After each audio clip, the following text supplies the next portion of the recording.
In this Instructable, we will be building a small IoT device that connects to your doorbell and, using an app, delivers a notification to your phone when somebody rings your doorbell.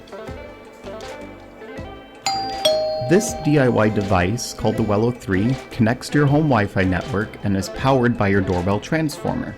When somebody rings your doorbell, the chime inside your house will still ring like normal, but the Wello 3 will also send a notification to your phone. Here's another demo of it working.